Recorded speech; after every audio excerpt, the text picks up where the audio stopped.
This is the new Range Rover Sport, and it's a little bit like a Staffordshire Bull Terrier. You see, the full-fat Range Rover would be a British Bulldog, but the Sport, just like the Staffy, is smaller, lighter, more agile, a touch more aggressive, yet it's still quintessentially British. Now in this video I'm going to tell you everything you need to know about the Range Rover Sport, talk you around the exterior, show you the interior, try its technology, see how practical it is, and of course I'm going to take it for a drive, which will include launching it to see how quick it is from 0 to 60 miles an hour. Because I'm Matt Watson and you're watching Car Wow. Oh, and if you haven't done so already, make sure you subscribe to this channel and hit the bell icon to turn your notifications on. That way you won't miss a single upload. Buy, sell, Car Wow. Let's start off this video by talking about the design of the new Range Rover Sport. First thing to note, roof spoiler. That is the biggest spoiler Land Rover have ever fitted to a Range Rover. It's almost big enough to shelter from the rain underneath, but unfortunately not quite big enough. Let's move on to the lights. So you have this strip here with the visible tail lamps there. Not as cool as the hidden tail lamps that you have on the big Range Rover. The whole rear of the car is a bit more curved as well. Maybe that's because curved means sporty. I'll tell you what's sporty though, look. These exhaust pipes. You might be thinking they're huge, they've got to be fake, or at least just surrounds. Oh no, look at this. I'll illustrate now with the Car Wow stick of truth that these are actually the exhaust pipes. They may not be that big all the way down, but it is all one unit. So bravo for that, Land Rover. Moving down the side, alloy wheels start at 20 inches, rising to 23s. These are 22s. I like the way you've got like this black area here and all the glass and the pillars are black. So it looks like the roof is floating. I also like the fact that you don't have any visible window rubbers. So it's almost like the bodywork just blends into the windows. Really, really nice. What's not so nice are these plasticky bits here. If you're wondering what these bronze bits are, that's because this is a dynamic model and it adds a sportier flair to it. Anyway, at the front, once again, like the rear, it's just a bit more curvaceous than the big Range Rover. It's also less expensive. Starts from £80,000. Still rather expensive though. Now, if you want to just check out the latest prices on all the new cars, then click on the pop-out button there for the link in the description below to go to Car Wow, and you can see what offers are available on a wide range of models. Also, you can sell your current car through Car Wow. You just upload some photos, give a brief description, then our dealers will bid on your car. Basically, you can change your car just by using Car Wow. Now, if you want to do that at a later date, just simply Google "Help Me Car Wow" and my team and I will help you change your car.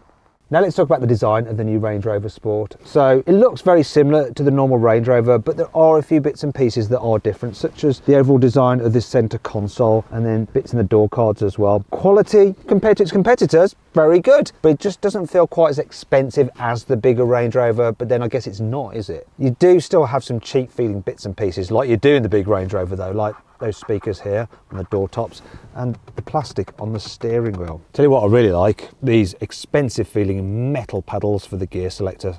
Oh, nice. You've also got the same infotainment system, but that's a good thing. So it's got haptic feedback so that when you press it, it clicks so you know that you've actually hit the right thing. And it's generally easy to use. There is a bit of lag to the screen, as you can see here. Look, oh well. But it's kind of like what you expect from most car systems. The graphics are nice and clear, then the colours are good, and it's curved, so that helps cut down the amount of reflections you get when you've got strong sunlight. I like that about it. Moving on to the digital driver's display, once again nice and clear. Now your climate control operation is separate from the main screen, most of it. The only thing is that you have to pull and push those buttons if you want to operate the fan or the heated seat. So when you're driving along, you're like, which one is it set on? I don't know. And then you turn something and you think it's the fan, but it's actually the heated seat. And then you have to look down and then put it to the right thing. You get the general idea, don't you? Tell you what I can't complain about though, the driving position. So you don't sit quite as on it as you do the big Range Rover, but it still feels higher up than other SUVs such as a Porsche Cayenne and a BMW X5. And I do like the seating position and the fact that everything is electrical. Yes, look at that. And like the big Range Rover, you do have these adjustable armrests. Very nice, clear, comfy driving position in this car. It's also very, very practical as well. So look under here, you have a deep storage space there. Under here, you've got some massive cup holders. So even if you've got like big flasks, they can fit in there. Whoa. Also, they'll hold smaller bottles, though they do rattle about a bit. Moving on, there is more storage under here, and that's where your USB port is. I use the term in the singular fashion because I can only find one. Wait a minute, that can't be right, can it? I've missed something. What is it? Is it? Oh, I remember. There's a little handle on this cup holder tray. And slide that back and it gives you more storage and reveals two other USBs, a normal one and a USB-C. It's also revealed a pass for the M6 toll. Obviously the owner of this car goes on the M6 toll. I just want to say, while we're at it, a big thanks to SCC, who actually sourced this car for us from the owner, so thanks to them. I've also missed something else. Surely there's a 12-volt socket in this car, and I've missed it. Let me know where it is in the comments. Anyway, the door bins, they're a big size, but can they fit the flask? It's the flask of truth, and yeah, it fits. It fits. We knew it would. And then you've got two glove boxes. So there's the low glove box, the normal glove box, which is lined with felt so things don't rattle about. And then you have the upper glove box there. It's exactly the same as you get on the big Range Rover. However, unlike the big Range Rover, the Sport doesn't come with soft closed doors as standard, which seems a little bit mean at this price. So if you don't spec them and you shut the door and you don't do it hard enough, you'll just be left like that. Look, it's not shut. If I was in the big Range Rover, it would have automatically shut that last bit for me. People who buy these kind of cars do now expect soft close. Now, if you actually want to see how much posher the big Range Rover is, then click on the pop-out banner up there for the link in the description below to watch my full in-depth video review of that car. The Range Rover Sport is built on the same platform as a normal Range Rover, and the wheelbase, which is the distance between the front and rear wheels, is the same, which means that rear knee room is the same as the bigger vehicle. So yeah, loads of rear knee room, that's good. Headroom's decent as well. I don't think it's quite as much as on a BMW X5, and if you want to see my full in-depth video review of that car, click on the pop-out banner up there or follow the link in the description below. I don't think the panoramic glass roof helps really, because it does just eat into headspace a bit, but it's a worthy addition because it does make it feel brighter in the back than it otherwise would have been. And anyway, if you need more headroom, just recline the rear seats like that and then you'll be fine. Speaking of comfort, I like the fact that you've got these big soft window ledges like that. Very good for just resting your arm on. It's just a shame that the rear windows do not go all the way down.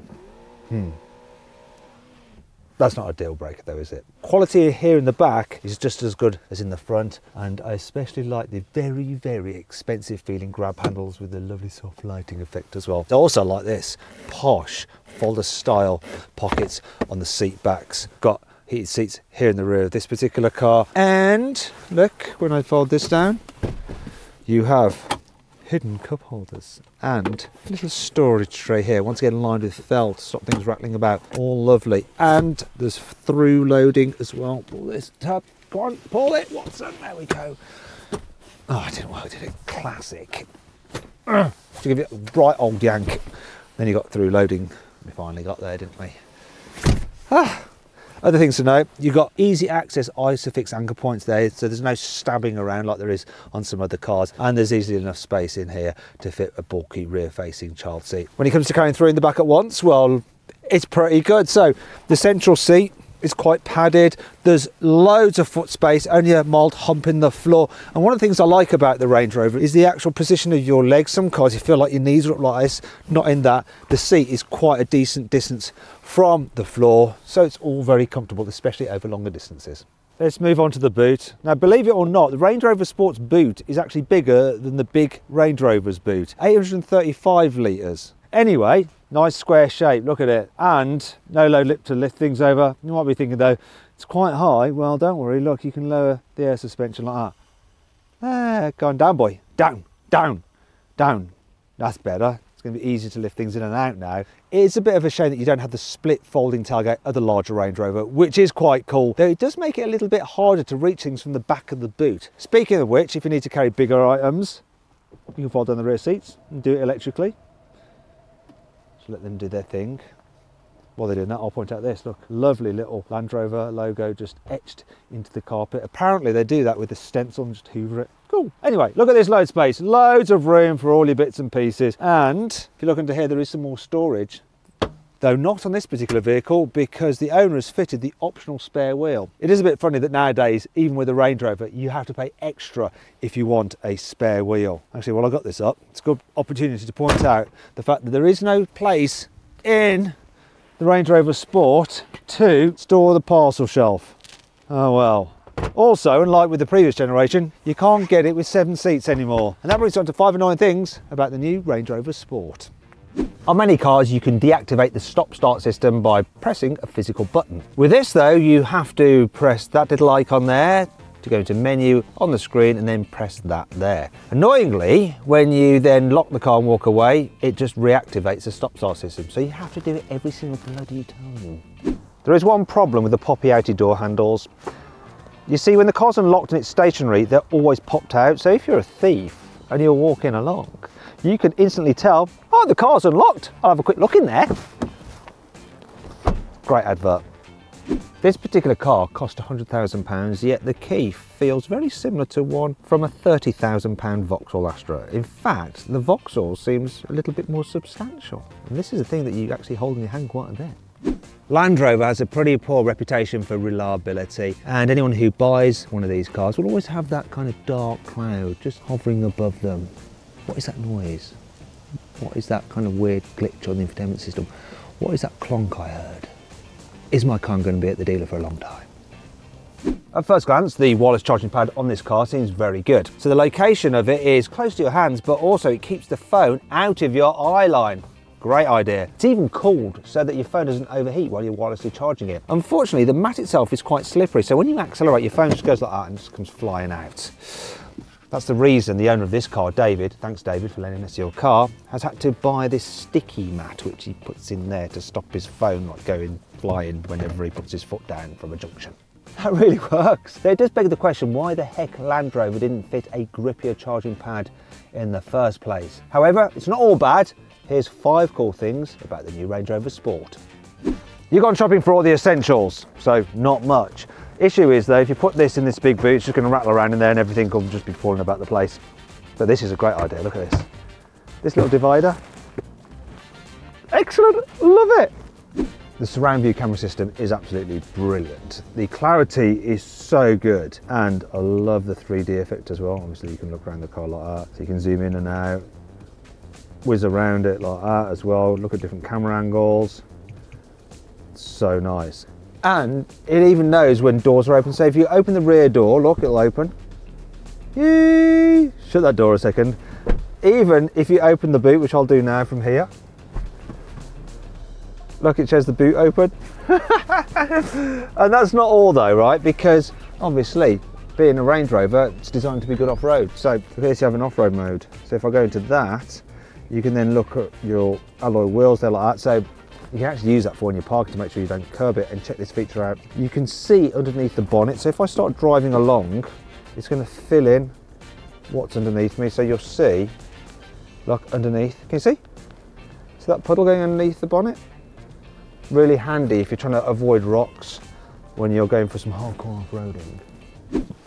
You can get an upgraded sound system that has speakers in the headrest. And that system also includes some clever noise cancelling software. So you've got some microphones in the wheel arches which pick up road noise and stuff like that. Then the computer works out the opposite wavelength and plays those through the speakers in the headrest to cancel those unwanted noises out. A bit like noise cancelling headphones. The air suspension has an access mode, so you can press a button on the door and it will drop it down to make the car lower than normal, so it's easy to get in and out of.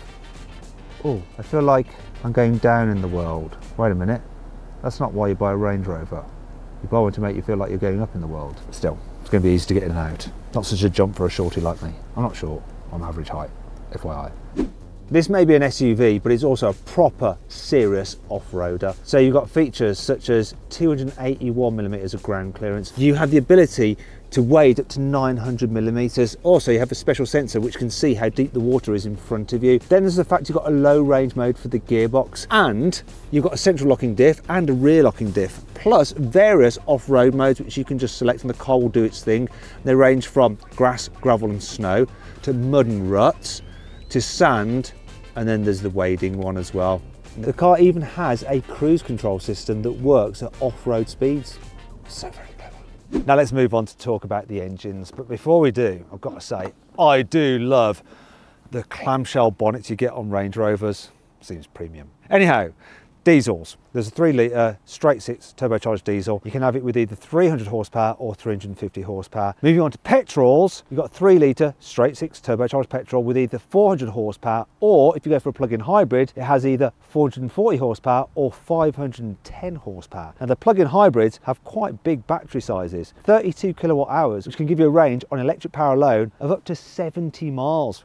They can also do over 70 miles an hour on electric power alone. You won't be able to do the two together. Anyhow, if you want the quickest Range Rover Sport, then you need the 4.4 litre twin turbo V8, which has 530 horsepower. Anyway, which version of the Range Rover Sport should you go for?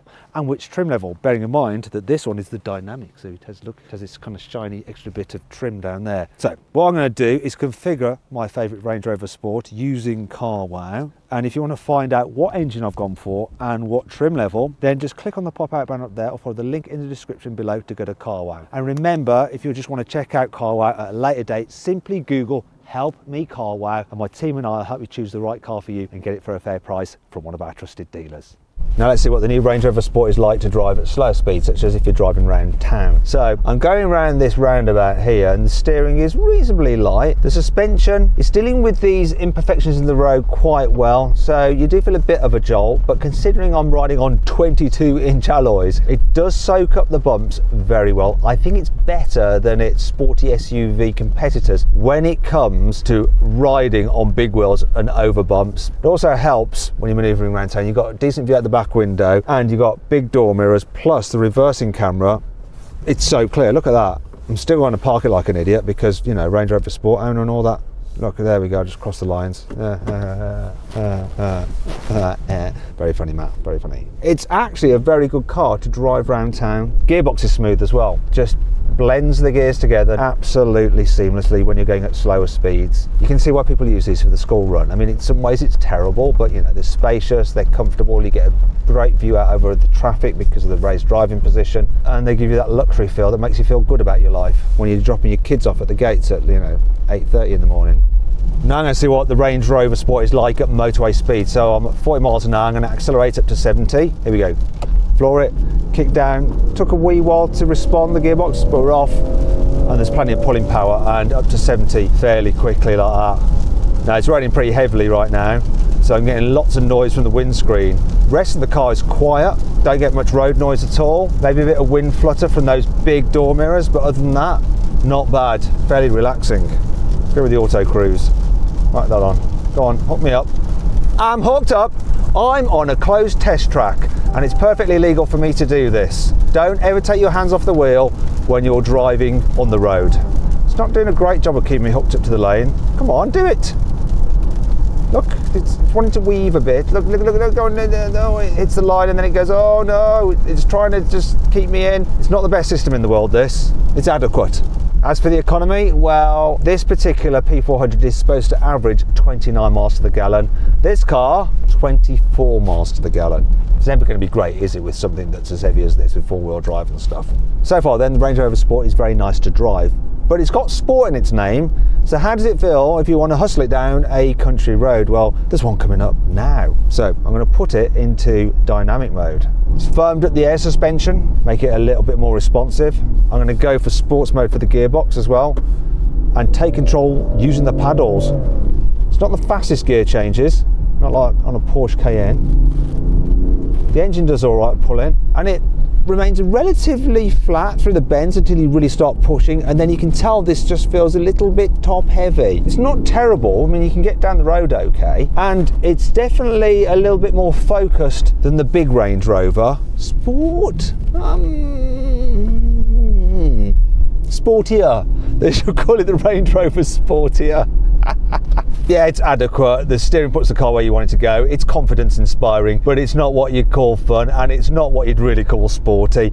If you want a proper sports utility vehicle, click on the pop-out banner in the top right-hand corner of the screen to check out my video review of the Porsche Cayenne. That's a sporty sports utility vehicle.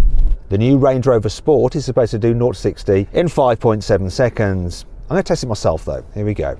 Left foot brake, floor the throttle. Dynamic launch activated. I am dynamically launching. Oh, bit of a jolty gear change. Right, so 0 to 60, 5.7 seconds. Let's press on.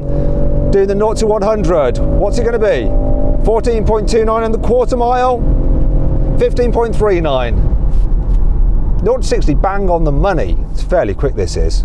Now let's do a brake test. See how long it takes it to stop from 60 miles an hour. Here we go. Full emergency stop now. Don't skid into the barrier, Matthew. It's not your car. There's a lot of ABS. A lot of it. 44 metres. It is wet, but it just didn't feel that sorted on the braking. I was expecting, you know, about 38 metres, maybe 39. So then, what's my final verdict on the new Range Rover Sport? Should you avoid it? Should you consider it? Should you shortlist it? Or should you just go right ahead and buy it? Well, I reckon you should shortlist it. It is a really lovely vehicle. However, it's not quite as sporty as its German competitors, and it's not quite as lovely as its bigger brother, the Range Rover. In fact, I think if you bought one of these, you'd just be wishing you worked a bit harder so you could afford the bigger Range Rover.